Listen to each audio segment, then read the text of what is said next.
Hello. Bonjour. Thanks for joining today. We're going to do a pick a pile. The items are a little bit different than usual. We have a beautiful shell. I picked this a long time ago when I was a little kid when we went to visit some family in France. Mother Nature always just floors me with her perfection, and so something I've kept for a long time. This is a very interesting crystal. Ding, ding, ding. And a piece of Palo Santo smudge. Clear the space.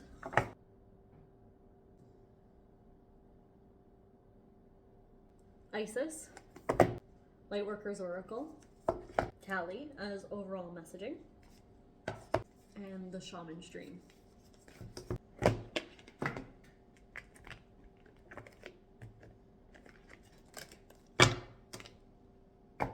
This is for group number 1. This is the beautiful, perfect little seashell. Last but not least, Kali. This is another Alana Fairchild deck. Clearly I love her. I feel like she is such a clear channel. Pile number 1. Pile number 2, crystal. Cool, I just realized we have water, land, and air, but also fire. Nice!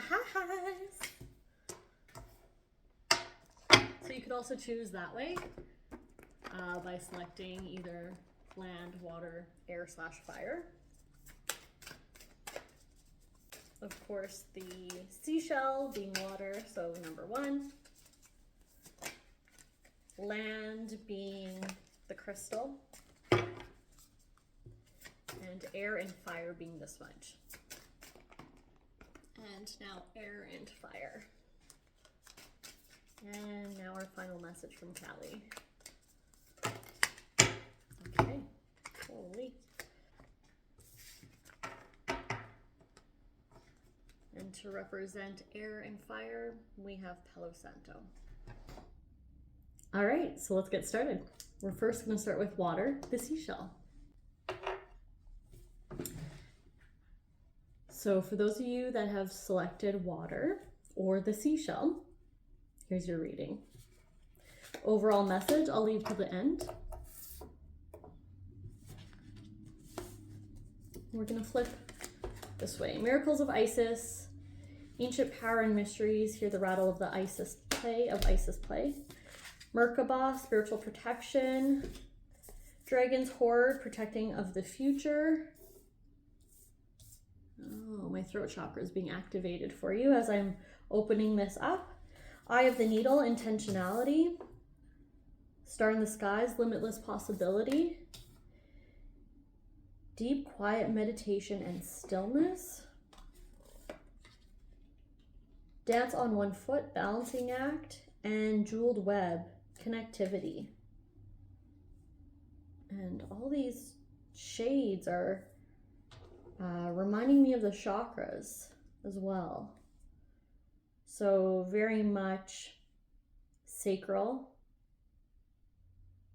moving into throat, third eye, heart. So this is a big shift for you. Your physical being is going through a massive transition, and it doesn't necessarily feel safe, but it doesn't necessarily feel wrong either. It's a bit unnerving, to say the least, but at the same time, there's an undercurrent of calm that you can still tap into. Merkaba spiritual protection speaks to being in your physical body, but also your light body at the same time, and being able to acknowledge the two. There has been a lot of emotional healing that you've recently done, and you've worked so hard towards, and you are starting to see your power in different ways. You're starting to see how your light is lighting yourself up, but also lighting those up around you. You are starting to understand playfulness and joy and the pleasures of life from a very different perspective than before, and even rewriting some of the ways that you've seen your reality in the past. The throat chakra has been a really big part of what you've been working on and trying to heal. So maybe you were very much stuck in kind of that people-pleasing energy for a while, or maybe you always felt so frustrated and like you had so much to say, but either you were dampened quite a bit, you weren't allowed to speak, or you were too much for others, or a lot of suppression. It feels like there's a lot of suppression from your side of things that you've really had to work hard to work through. So you're now realizing, as you're opening up your throat chakra, you're becoming more confident, you're feeling more comfortable with yourself, with your words, knowing that they're coming from the heart, knowing that you're actually able to come into deeper connectivity with yourself, those around you, build community that feels really safe. This has almost like a dual healing purpose. It's healing yourself. You feel confident in your voice, but you're healing those around you, because it's like you're giving them the opportunity to speak up and communicate for themselves when they otherwise maybe didn't feel so empowered. But seeing you do it has really allowed them to step in or step deeper into their power. This is also speaking to manifestation. So your words are a manifestation. The moment we take thought, we put it into a vibration and send it out, you have just manifested words. So they then can turn into something tangible, like moving into a new space, connecting with the right type of people for business, let's say, or maybe even a partnership that is romantic, or maybe even getting something that, for example, this happened to me today. I've been looking for one of those really good detox body scrubs, the brush. And I was looking at one recently and I was like, oh, this is beautiful. And I just didn't pick it up for myself. And today I went to my sister's house and she was like, hey, I got an extra body brush. Like, do you want it? And I was like, perfect. I literally just manifested that in my life. You know, from the big things to the little things, it's exciting. And it was one of those things that maybe I didn't speak it out fully in words, but the intention was there to the point where I now notice I can easily manifest from the language, from the vibration of my voice, but I can also manifest just from my thought process of being clear and having an open channel and a loving heart. So you're starting to see that. The balancing act is coming in because there's a bit of this feeling of how deep in the game am I? Let me clarify what that means.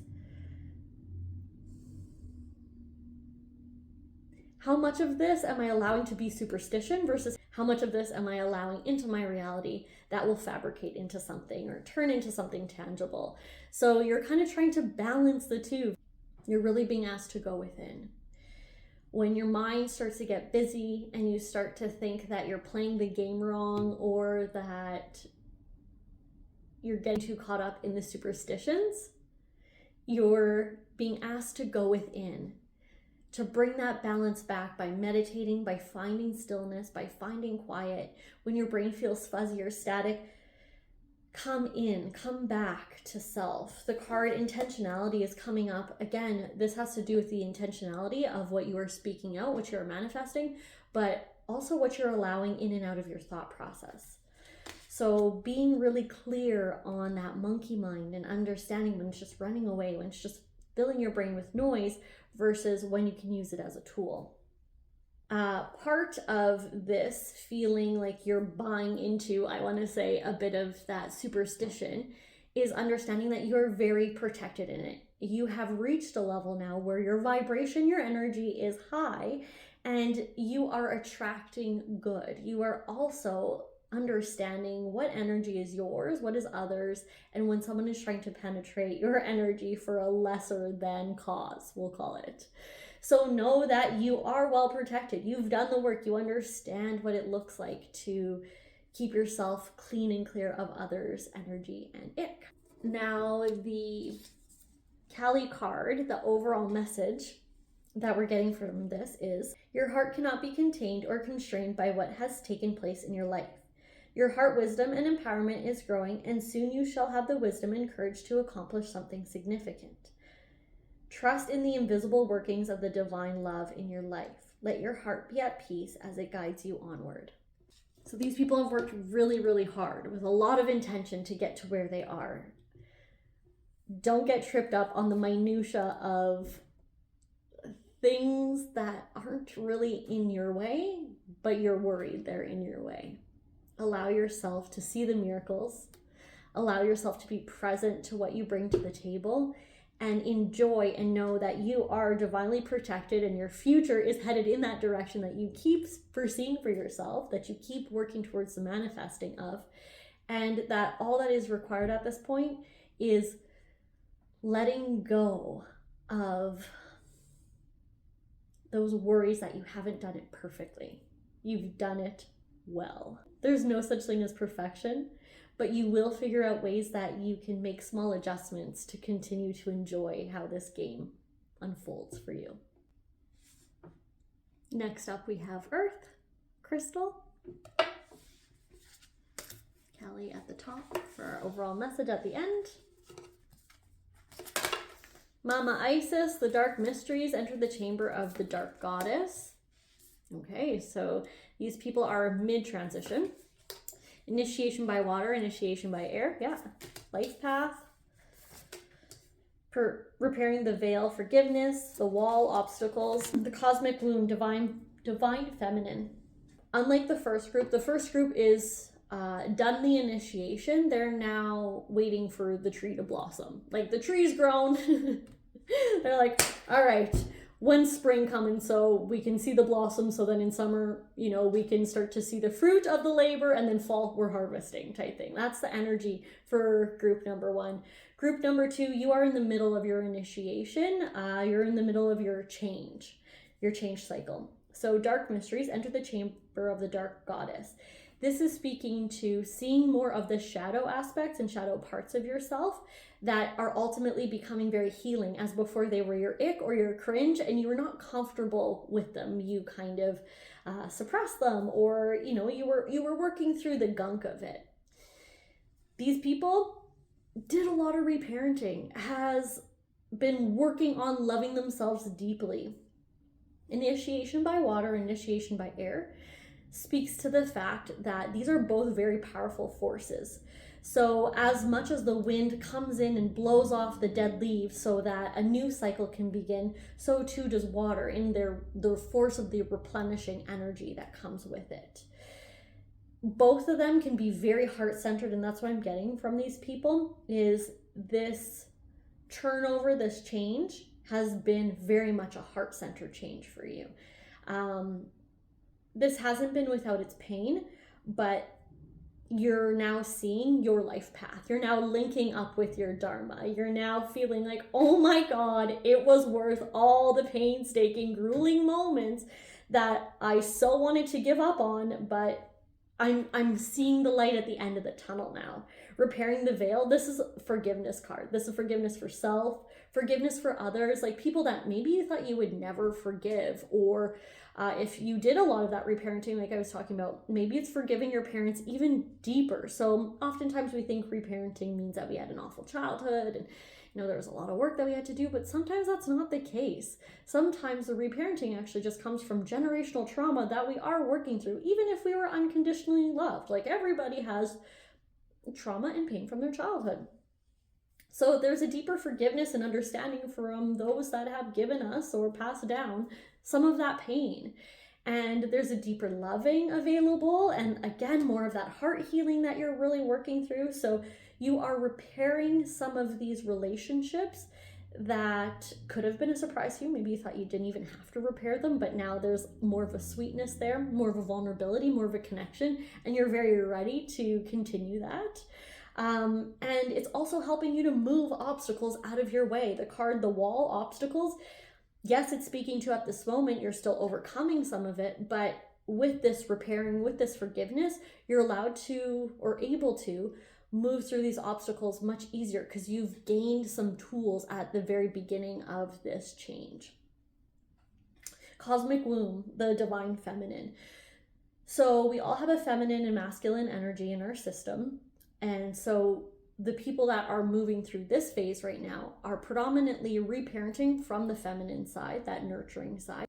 They're working with that feeling of understanding safety from a different perspective, understanding unconditional love from a different perspective, understanding self nourishment and nurturing from a different perspective. This is deep healing. This is the type of healing that when you feel like you can sit back into yourself, when you can fully trust your body again, it feels so good. You feel so whole. You feel so authentic. And you're just so excited to shine that outward. These people have been going through a lot of work, a lot of very intentional work. I would say in comparison to the last group, you have now started to see your little tree start to sprout.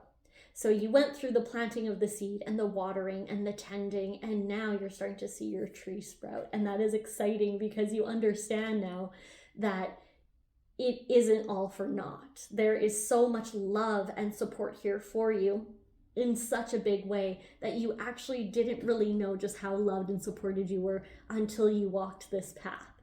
And that could be from your internal environment, your external environment, even energetically. You're starting to understand things from a much different perspective, and it's exciting to you. You're like seeing the magic of life again, and that's just, I'm feeling giddy talking about this because I can feel the energy of these people where they're like, oh my God, it paid off. Thank God. I was hoping it would. I wasn't sure, but it did, and I'm excited.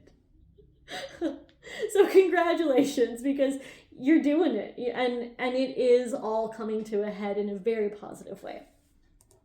So the overall message from Callie is,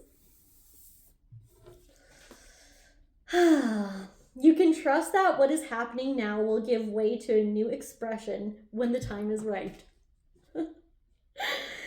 That right time will be the best time, when your readiness matches the requirements for success. Attend to your work with determination and hope in your heart. Trust that the divine is taking care of everything else. Your progress is spiritually protected. We all get to this turning point at some point or another. And we do it many times over through this death and rebirth process that we have as human beings.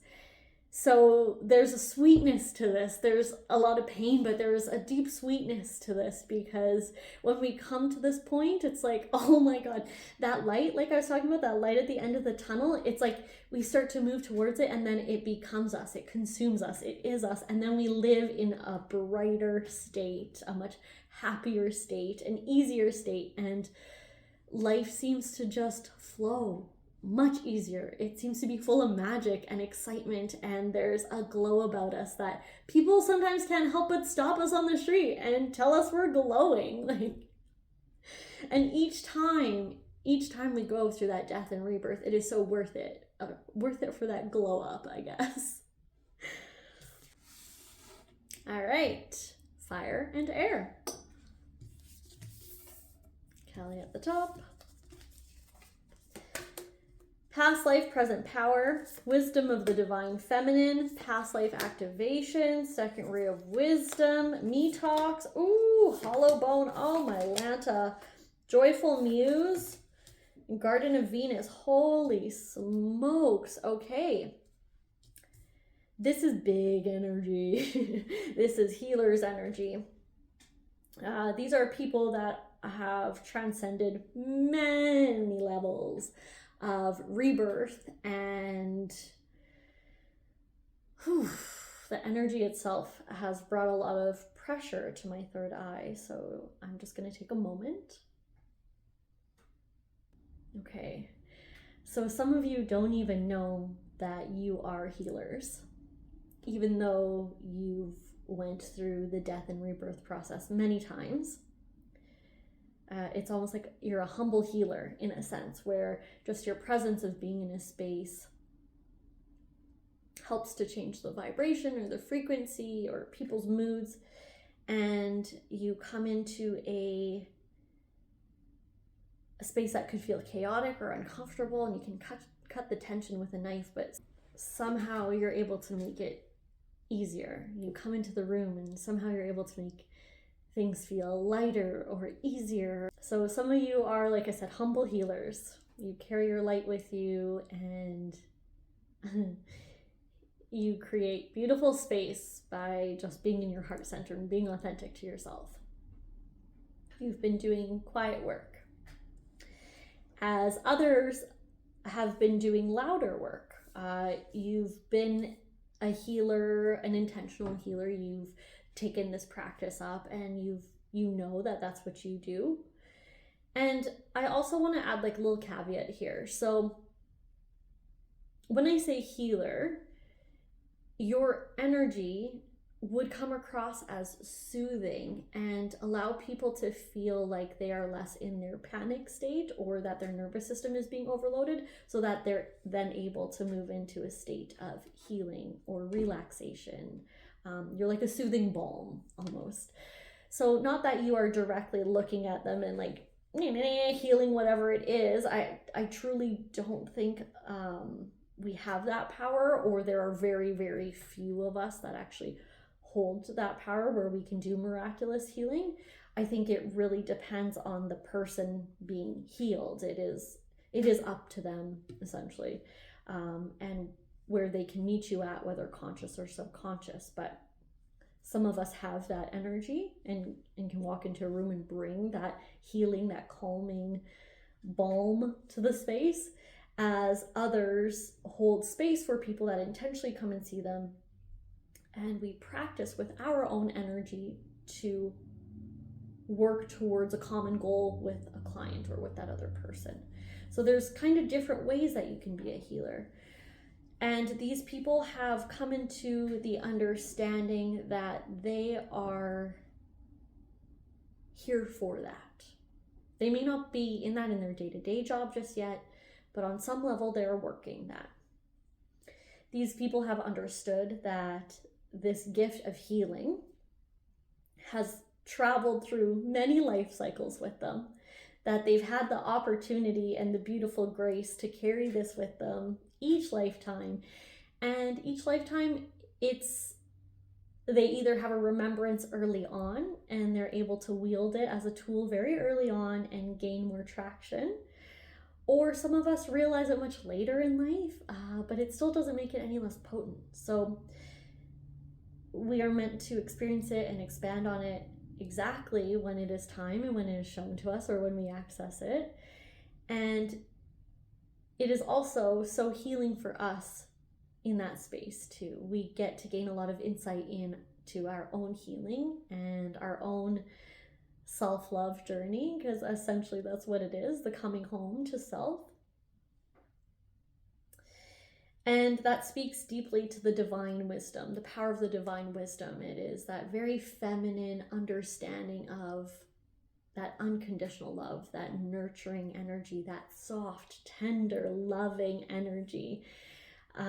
This is a beautiful activation of your past life. This is coming through, again, from past life powers that you may realize came from a past life, or you're just realizing, and you're having these awarenesses. For some of us, this also means that we've actually had glimpses into past lives, that we are having a higher and deeper understanding of wisdom. Second ray of wisdom speaks to the connection to the divine, the etheric energy, the world that is not tangible, that is a guiding light for us, and downloading information into our system daily in order to expand our understanding of self, of others, and of our healing properties.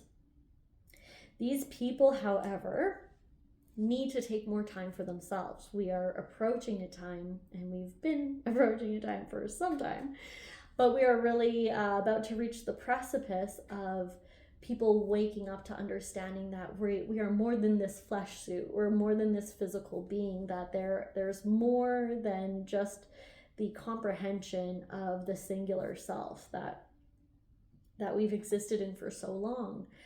There's an understanding that our systems are holding on to generations of trauma that we've even had since we were children, whether we understand it or are able to acknowledge it or not, that there's a system in which keeps count. And as we move through that, as we detoxify from that, as we love on that, as we heal those spaces in our system, it creates more space for others. But we cannot create more space for others until we take the time to do it for ourselves.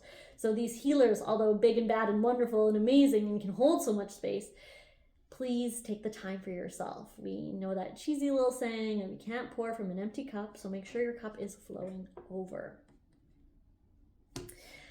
There's also some of you right now that are lacking the teachability.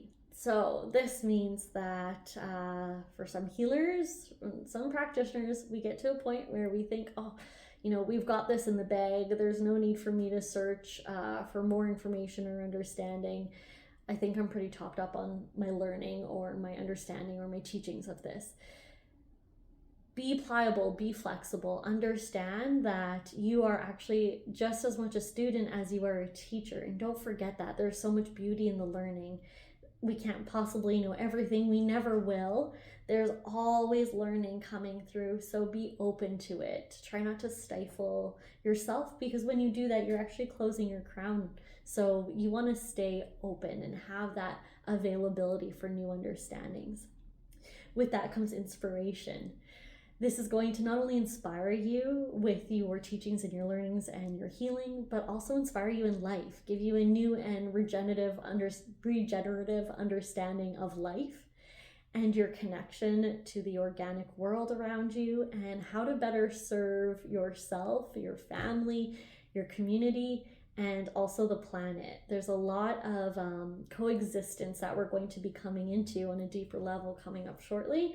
So understanding how we can coexist with ourselves and Mother Nature is a pertinent part of that. And that really is where this teachability is going to come into play. It's understanding that we will need to learn how to commune with the environment, with Mother Nature, with the world around us very differently. So be open to that. Try not to be in a fear vibration when that comes through, and allow yourself to be the vessel in which that information can come through, to then be able to expand it out to others, as you're so beautifully doing with your healing gifts currently.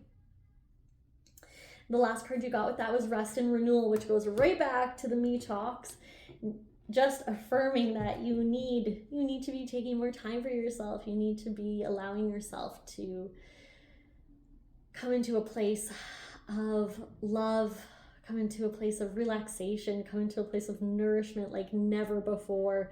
Treat yourself like the god or goddess that you are, and even if it seems frivolous or too time consuming, do it. Do it for yourself. You deserve it. And we also need you to do it, right? We need you to be in that space so that you can have such a loving and open heart. So we're all able to access it. We're all able to love and move through it. That your healing is my healing, and my healing is their healing, and it's all a ripple effect. So allow that to come through you. Allow yourself to love on yourself just a little bit deeper.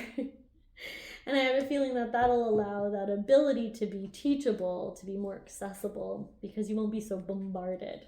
It'll feel safe to be teachable again. It'll feel comfortable, and it'll feel probably pretty fun to be the student again.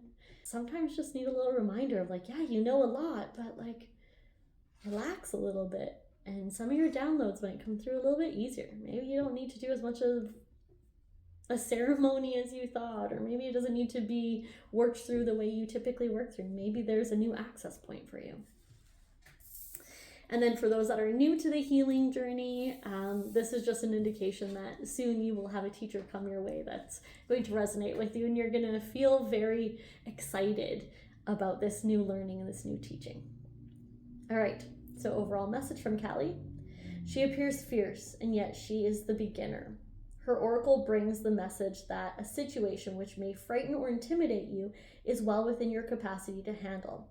No matter how dramatic or intense a situation may appear to be at this time, it shall eventually be more than a passing memory and not have any negative bearing upon your future. So I feel like that does speak to the teachability, but it also speaks to the fact that if some of you as healers are feeling really, really burnt out, again, time for self is crucial, but know that this is just a passing moment, and to not give up on these beautiful gifts that you have. I understand that sometimes it can be very taxing, but mostly it's taxing because we forget to give ourselves some grace and space, and we work at it as if we worked at our typical 9-to-5 jobs with the same kind of drive and mentality that we used to have. But this type of work is different, and it requires us to be different and move through it differently. So don't forget to give yourself some space.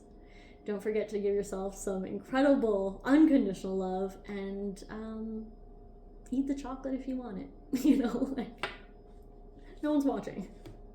Anyway, I hope this pick a pal served you. I would love to hear any comments, any feedback in the comments below.